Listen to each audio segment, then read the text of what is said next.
Good morning. Good morning. Sisters Squared coming at ya. From the ridge. Yeah. It's beautiful out here today. What a great day. It's beautiful.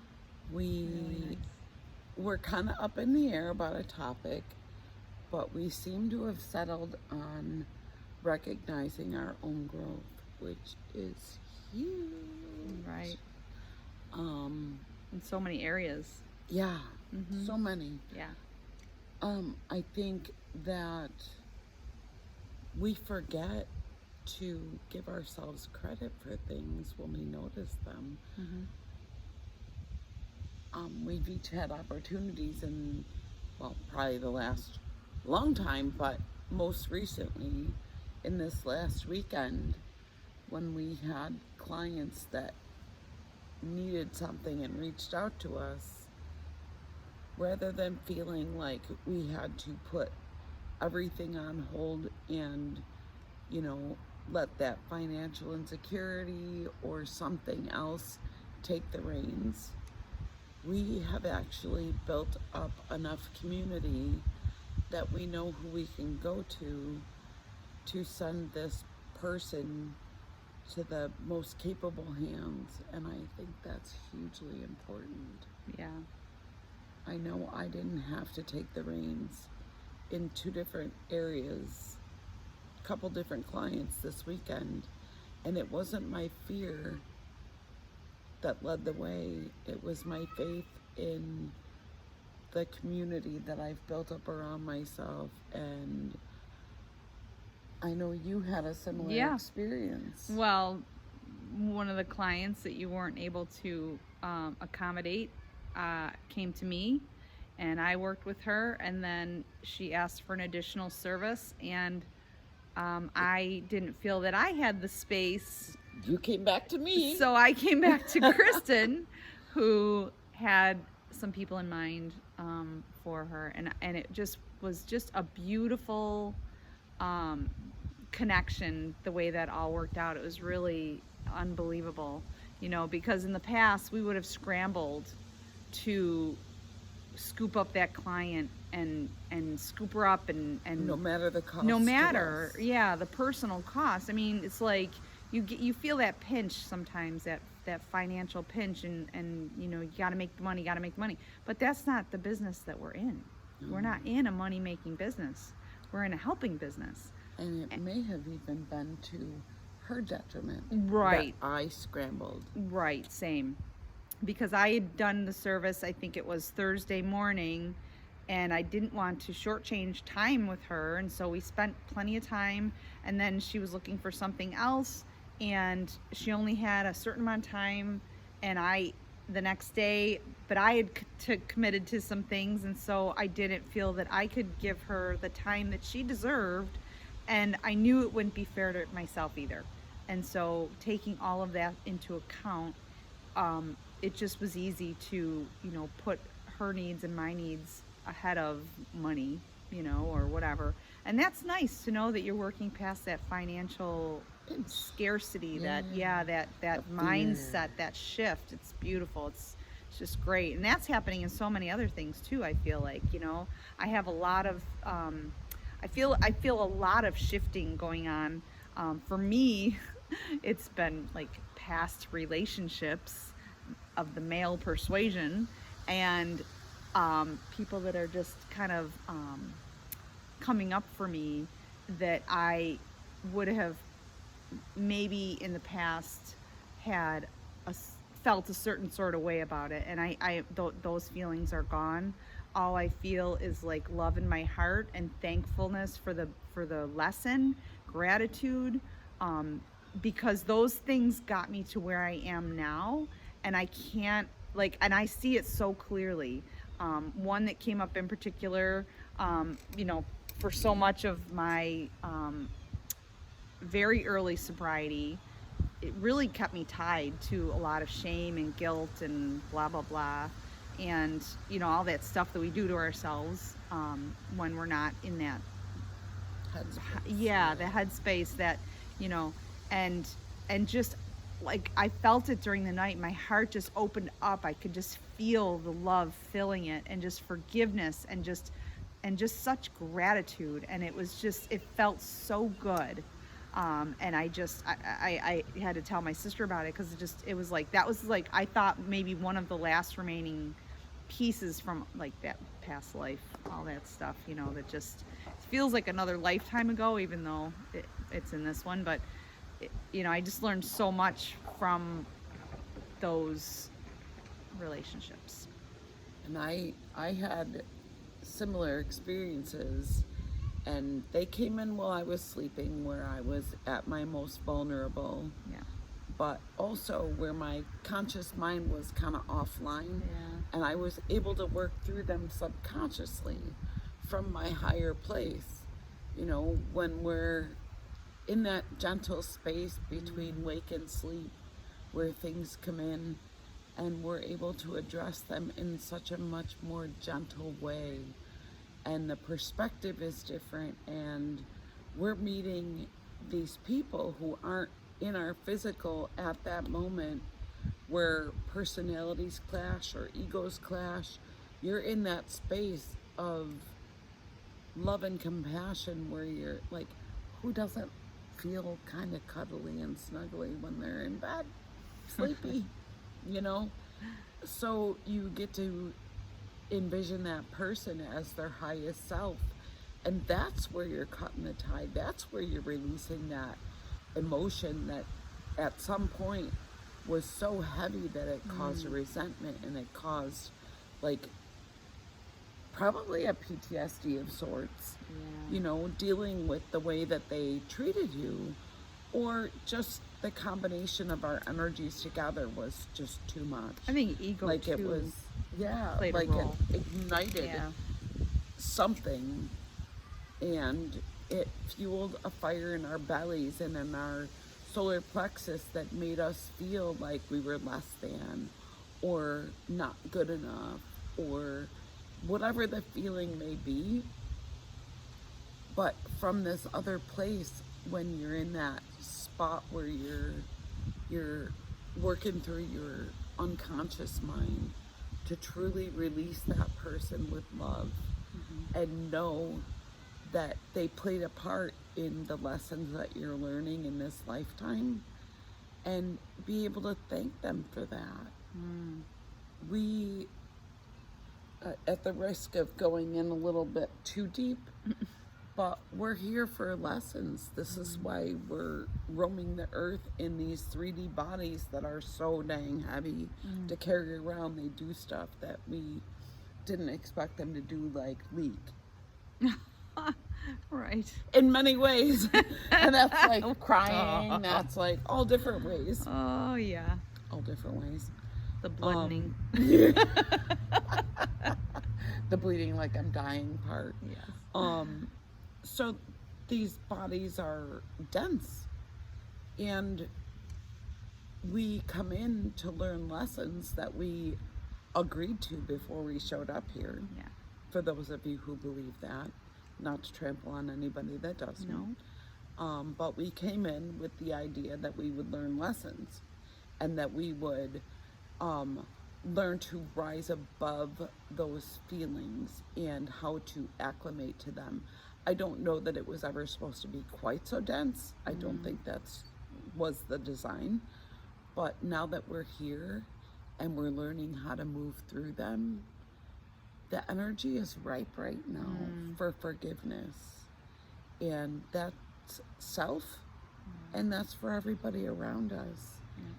And I do think that we're learning, and those people that have come into our lives in the past came in for a purpose. Whether it was a blessing or a lesson, a blessing. A blessing. We can thank them for the part they played, knowing that they may potentially have been hated by us. Right. That's a sacrifice in itself of some sort. I know I'm that person for other people. I know that I played a part in other people's, in a different scenes in their lives where they maybe hated me, and maybe they still do. Yeah. Maybe I caused, irreparable harm to somebody. That's a Yeah. potential, Yeah.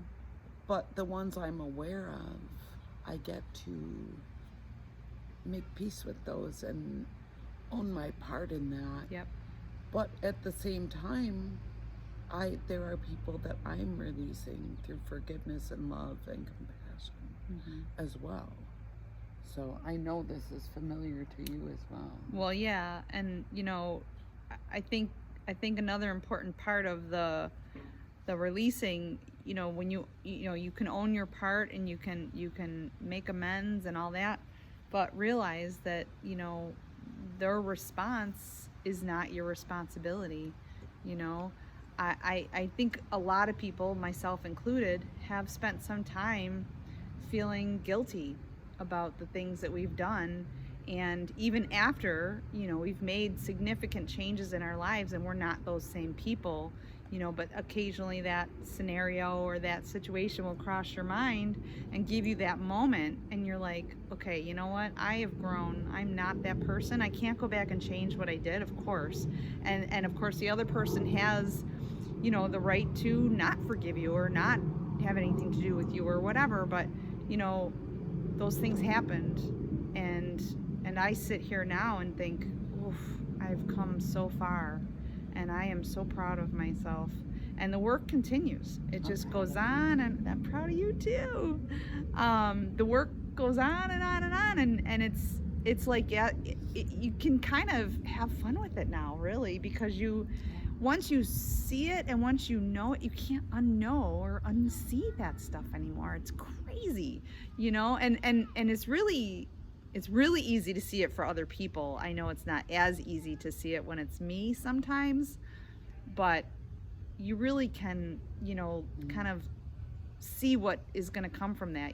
I know, we both we believe that physical manifestation of things in the body come from mental and emotional things, issues that you're going through, and that it manifests in physical ways, and it's not always fun, as we it's sometimes very painful, but it's kind of like the unraveling of that, and to pick through and trying to find the end of it and be like, oh, what is this, where is this stemming from, what's the root cause of this? And then you're like, you figure it out and you're like, oh, okay.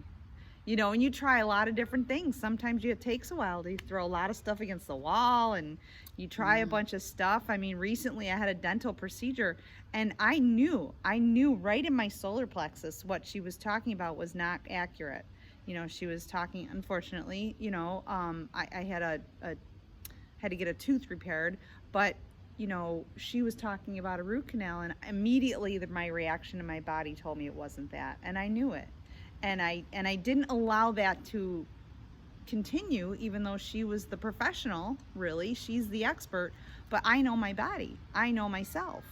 So I couldn't just take a medical procedure just because somebody was telling me to do it. And that's it's funny that you have the same experience, because teeth weeks seems to be prior, a thing. I went to my dental office and they were about to crown the wrong tooth, and I said, wait a minute, are you sure? First he came in and he said, would you like to know what we're doing today? And I said, I do. I would like to know. I said, I like the information.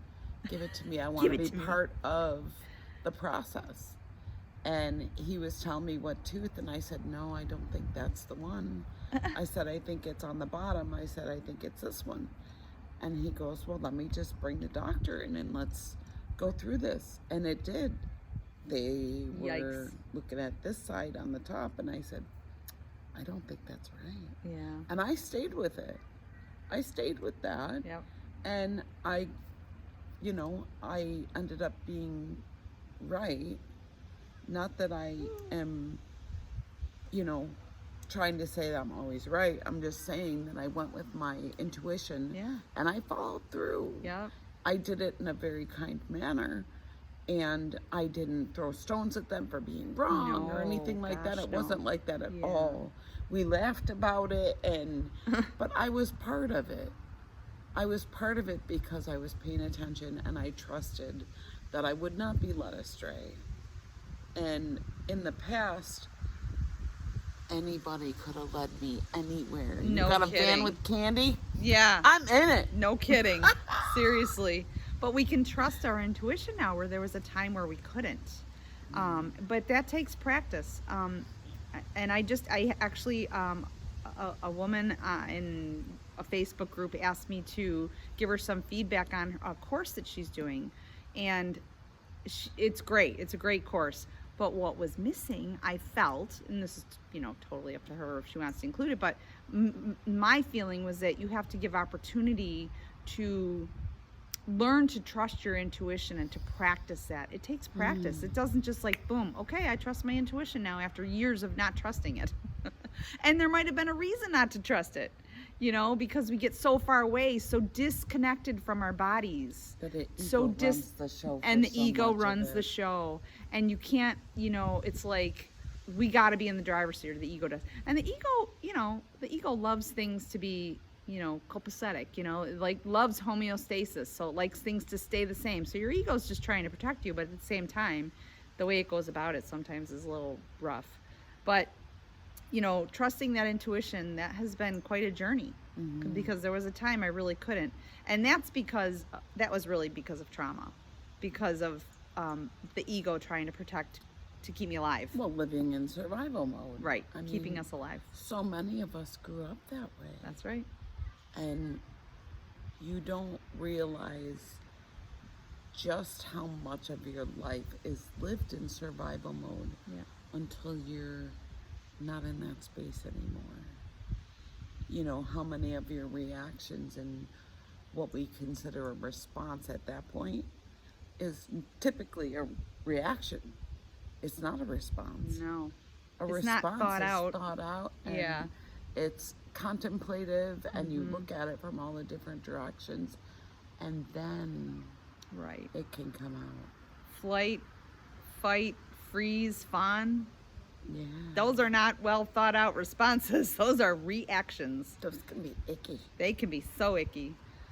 But that takes us right back to this weekend where and many weekends prior to this, I was like, I've had opportunities to stand up for myself and own my space, own my authenticity, and not say things that were unkind, but I said them in a way that honored me and the path that I'm on, but also lifted that person up too. It's not about throwing stones. It's not about being right no matter the cost. We don't have to pound our point home, but all we're doing is saying, I don't really feel like that's the thing for me. I did that today at exercise class. And it might seem very, very small, but, our teacher... That's the thing, it's never Right. small It's either. never small, and she wants us to do different things. Like, we're in the class, we're doing our exercises, and then she wants us to gather around and hold hands. Well, I don't want to. When I'm in that exercise class, that's me connecting with my body. That's my time for me and my body, and that's my connection. I don't want to hold someone's hand. That's awesome. I'm so proud of you. Yeah, You didn't and tell I me and I that. didn't. Well, it just happened I this love morning. that. I didn't hold hands. I didn't but do we it. drove here But then I together, told.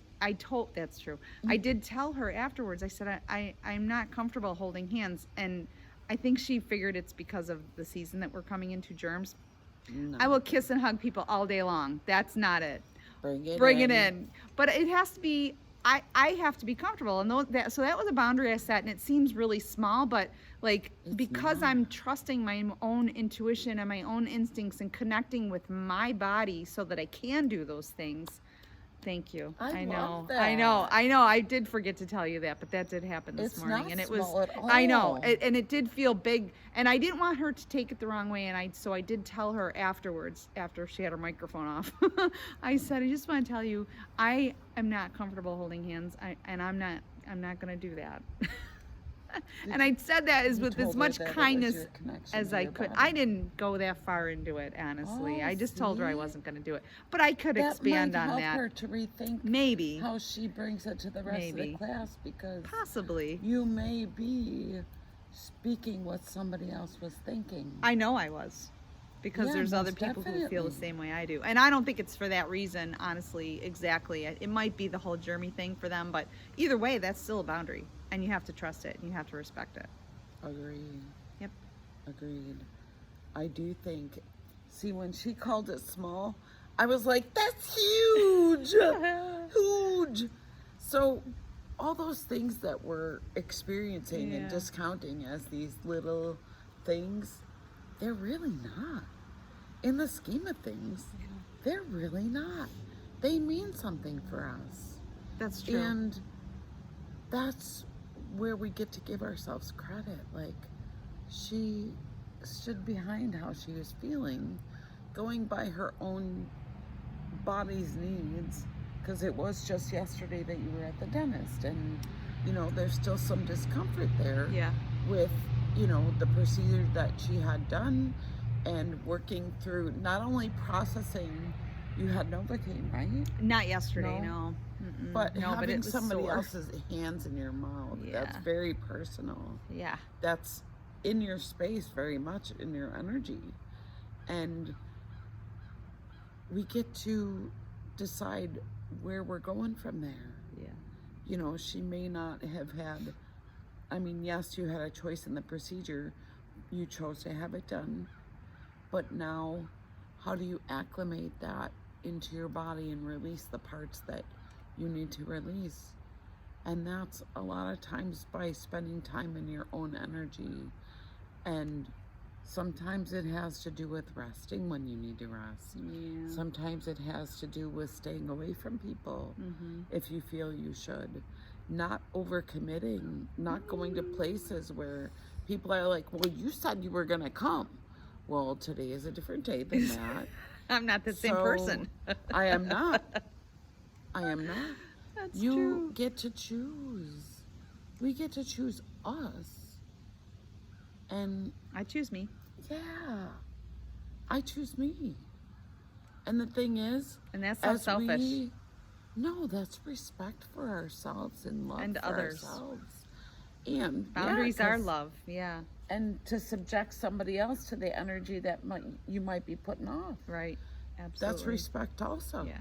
Yeah. So just being mindful is big. And we are worth that. And so is everybody else. For sure. Sometimes a little difficult to Implement. put into practice. People don't always accept it, but I'm here to tell you boundaries are love, because you wouldn't even bother if you didn't love people. So you have to love yourself, Yeah. Well, I think when we enforce a boundary and people who are boundaryless might not realize what that looks like, and that it really was a kindness. Yep. And I think when you break that down for people, they can see how they can implement it in their own lives. And it's not painful. Once you have that conversation about the boundary and why, and how it's not just one-sided. And, I had a couple of clients that I had asked for an energetic exchange with rather than financial. I left it out. I gave them the opportunity. And though my text may have been confusing until we got together and I said, step into your power. You're a creator. What would you like the energetic exchange to be? What would feel good for you? You know me. Yeah. Let's expand your energy, your creativity. So I was willing to not drop my boundary, but expand it so that I could touch somebody else so that they can learn how to expand it on their own and what that might look like. Where do you place value on yourself? Right. And it wasn't that I was disregarding my own value. I was allowing them to step into their own, and I was helping them to move it around and see what it looks like, pick it up and look at it from all the angles and see what it feels like. And in the same token, I got to experience watching them grow, which is huge for me because I do love that. I know. That's one of my most favorite things. Mm-hmm. If you've ever been my client and been on my table, I get super excited when I get to watch you grow. Mm-hmm. Or if you just having a conversation with me, I'm like, oh, I'm so excited for you. I know you're the same way. I'm like, oh, Yeah. I love that for you. Yeah. Like That I light get comes on and you're excited like, for "Wow." people, genuinely Yeah. excited, Yep. genuinely excited for other people and their growth, Mm-hmm. and they're finding love for themselves. Like that's why we're here. That's it. That's why we're here. That is it. So while we probably have covered a plethora of topics, We really today, did. it does kind of always come back to love. Yeah. I am just going to throw it out there. This Saturday, we're going to be here at Chestnut Ridge, a handful of us. I don't know exactly who's coming, but I do know that it's just a group of people who just appreciate one another. Like it's just a really gentle, loving group. And it'll be at shelter number 13 at Chestnut Ridge. We're gathering around 11-ish, and we'll stay. It's like a really hit or miss, pop in, pop out. Like kids are welcome. It's just a group of people who want to appreciate one another, coming from the same place of love. And I And- appreciate all of you, but I will not be here because I was already committed before this date. I know, I'm sad I about it. wish I could break you free. of I your wish you commitment. could too. That whole when I committed, I was a different person. yeah, well, I'm teasing you. yeah, I'm teasing you. I would yeah. never. I would ask love you to spend the do day that. in the park, but I yeah. know. But the thing is, the group of people always, whoever shows up is meant to be there. That's right. If you're meant to absorb the love and the energy and you're not in a place to expand and give it freely that day, just be an absorber. If you've got access like I do usually, I will be out there expanding. I'll probably be laying in the middle of the grass just with my heart completely open, just expanding love for everybody. So feel free to join us. It's an open group. You don't need an invitation. Oh yeah. This We'll have is so your much fun. invitation. Yeah. There's some wonderful people that I am sure are coming, and there are some children that I know are coming. So show up if you want to. If you want to bring a snack, bring a snack. We love snacks. We do love Oh, snacks. we've been very chatty today. Oh my It's a gosh, we're great almost at a half day. hour. Yeah, but it's a great day. It is a great Look day. at this behind us. Like, it's beautiful. it's so nice. The trees, Yeah. the clouds, the sunshine. There is nothing better. That's what fills our souls. We're Oh, here Here we are. for you. Let's have conversation and connections. Yeah. We're sending you much love and many blessings. Mwah. Have a wonderful day. Bye, everybody.